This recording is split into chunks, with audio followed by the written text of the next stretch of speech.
These brush transitions will work with almost every version of Premiere Pro. Let me show you how to use these transitions. Open Premiere Pro. Here I have taken a full HD sequence. Import image or video and place it on the timeline. These are full HD transitions. If you are scaling image or video, you must nest the clip. I am nesting clips individually. Now let's import transitions.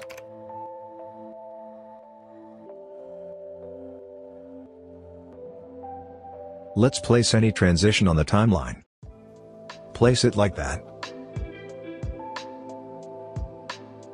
Place second clip like that. Take razor tool and cut clip where transition ends.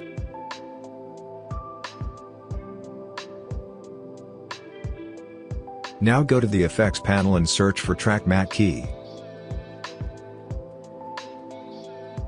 Apply it to the video 2 clip.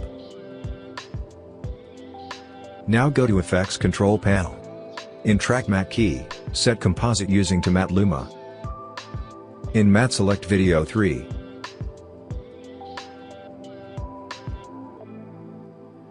That's it. Thanks for watching.